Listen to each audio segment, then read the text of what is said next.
Hey guys, it's Sunday, March 21st, 2021, and as always, we're going to talk about everything going on in Cardano.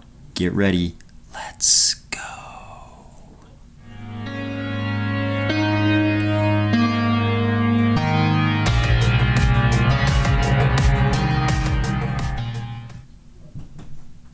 First up, looks like Cardano is putting in a little work on the old marketing public perception front. I think we can all agree this is probably a good idea. One of the ways you could characterize Cardano is to say that it's like this really hardworking project that's really trying to create innovation in the crypto platform coin space, but definitely this project doesn't do itself justice in the way it presents itself to the outside world, right? It's like Cardano is publishing all these academic papers, creating all these innovative new things, and nobody in the world knows about it except for all of us inside sort of the Cardano ecosystem. Cardano is definitely the opposite of, let's say, like a Tron, right? Where it's like it's hard to point out any kind of innovation whatsoever, but it's very easy to point out a huge amount of marketing. Cardano is sort of the opposite. A lot of innovation, not a lot of hype. Cardano does not really have a hype machine, right? It's like Charles goes on his YouTube channel and does AMAs all the time, and that is super helpful, but you don't have like this giant hype wing that's constantly pushing out infographics and memes and all this kind of stuff. Like, I mean, the community is doing a little bit of that, but it's not like in other coins where it's like 99% of their job is hype and 1% is innovation. We're like the opposite, which is great. That's exactly where I want to be. But I also like that now we're getting a little bit of this kind of stuff that can create a little bit of hype. So if we go through this gigantic chart thing, let's call it an infographic. Let's just go through this. Let's go through each section really quickly, and I'm just going to point out the ones that the things that I recognize, not each section, but I'll just grab the things I can recognize. I'm not looking at this on the biggest screen, so I can't see everything perfectly. Okay, under partners, looks like we got PricewaterhouseCoopers, runtime verification. That's Grigory Rosu. I'm probably butchering his name, but the guy that did all the K framework stuff. Under deployments, this is probably one of the more interesting sections to everybody. We've got New Balance, Beef Chain, a couple of coffee companies, ScanTrust. I don't know who ScanTrust is.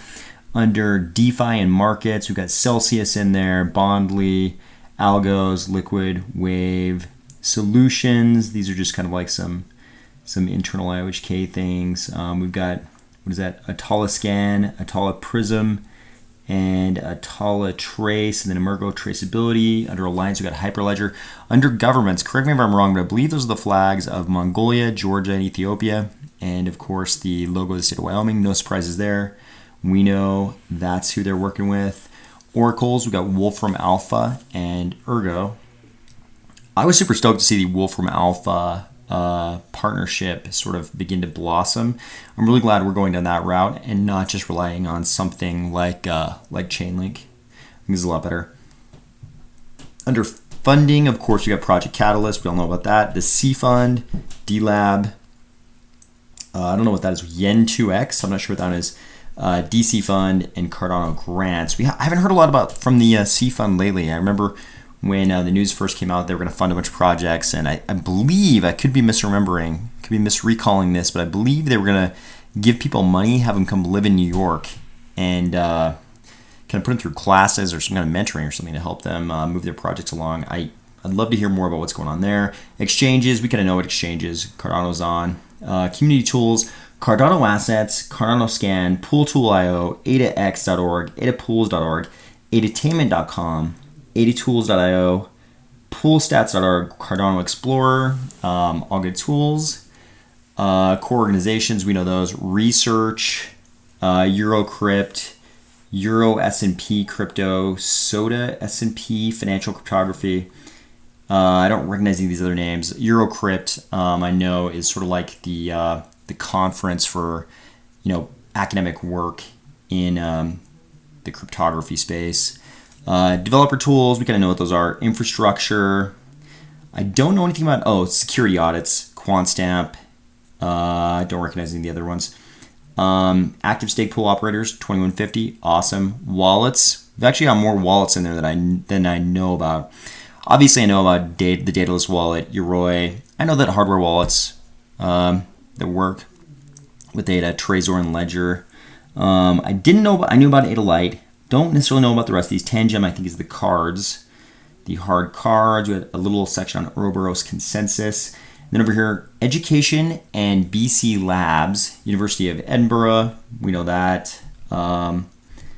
University of Wyoming, Yukon, Oxford, Kent, Cambridge, University of Illinois, Tokyo Institute of Technology, Catholic University of Leuven, and I can't quite read that last one. And then under research centers, IBM Research, Berkman Klein Center, Privet, and Ledge. I think this kind of stuff has been pretty long overdue. I think, the Cardano space, the project has kind of been a project of doers, and I don't think they were the flashiest, hypiest types. And I'm glad to see a little bit of this hype building kind of stuff, because there's a lot going on. Like, there's a lot of organizations and companies in that list. And we kind of know about a lot of these. Like, we know about what's going on with a lot of these things. Like, we know about Ethiopia, Georgia, Mongolia, Wolfram Alpha, all the exchanges, New Balance, Beef Chain, the coffee places. We know about all this stuff, but we don't really talk about it too much. I think we've gotten to the point as a project where we've got to kind of talk about this stuff if we want people to see all the awesomeness that's going on within Cardano. So glad you pushed that out, Charles. Please do more of those. That's great. This next item is kind of interesting. So this is produced as an article on CardanoJournal.com, which has a lot of good coverage. Actually, I honestly hadn't been on Cardano Journal or even knew it existed until I got a link to this article, and they've got a bunch of really good articles. They're all kind of like 18-minute read, 16-minute read, 22-minute read, 12-minute read, but they also need pretty good articles by various authors. This article is by Cardanians.io. We're kind of familiar with them. They're very active on Twitter. They push out some good content. But this article is really well done. So what this article is about is something that people always fault Cardano for, which I think is sort of a fake complaint, right? Their complaint is Cardano is centralized. And we're like, okay, fine. The block validation will be completely decentralized by the end of March. That's the schedule. And they're like, okay, fine, but the development of the protocol is centralized. And this article delves into that second topic, right? Like, what are the issues here with centralization of software development? How does software development actually work? And there's some really good stuff in there, but the crux of it is that the critics are saying, hey, all of the R&D for Cardano is done by IOHK, so it's centralized. The thing is, for every project, Bitcoin included, there's some group of core developers. They're the only ones with GitHub access. They're the ones who can make commits to the core code, right? They're the only ones who can do it. Like, you can offer up code, right? Like, you can volunteer your own code for a lot of different open source projects in crypto. And if the core developers like it, they might include it, right? They might accept your little commit. It's not really any different with IOHK and Cardano, right? It's like there's only a select number of people who have commit access to the Bitcoin core code, right? They're the ones who get to make the decision what goes in there and what doesn't. Same thing with IOHK. And there's this second layer. The reason why the code is decentralized in all these cases, including IOHK and Cardano, is that we've got these 2,000 stake pool operators, and they don't have to download new code. They don't have to move to a different consensus protocol. IOHK could kick something out and say, hey, this is the new version of Cardano. In this version, IOHK gets all the money, right? None of the stake pool operators are going to go along with it. They have to voluntarily, go along with new developments in the core code, in the consensus protocol. So, I mean, at the end of the day, I think we're talking about a fake complaint. What would we call it? A distinction without a difference. It appears to be a different circumstance just because IOHK is one company, but really what's going on is Cardano got lucky. We have a crazy 33-year-old billionaire who was willing to foot the bill for a lot of the Cardano development, right? You know what I mean?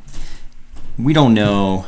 I haven't seen the internal financials of IOHK, but listening to Charles on his AMAs, it sounds like he had to personally foot the bill for a lot of development that's gone on within IOHK, just sort of on the promise that it would pay off down the road. We're kind of all the lucky recipients of that, and it's not a bad thing because at the end of the day, all the nodes on the network, they can either accept new code that's written or not accept it, and it's still decentralized in the same exact sense as any other large cap coin project. Next up, we're still seeing the Cardano tattoo phenomenon. I kind of knew this would happen. I kind of knew that this symbol right here, the Cardano symbol, would become a big tattoo one day, and I think this is going to get bigger and bigger and bigger. It's going to be not on like Joe Rogan's face or something like that. Like there's going to be a lot of Cardano tattoos. I'm gonna freak out the first time I see one in real life. That's going to be a startling event. This final item we've got here is a really good infographic on staking. I won't get into it, but take a look if you're curious about how staking works. I think most of you already know, and I will see you next time.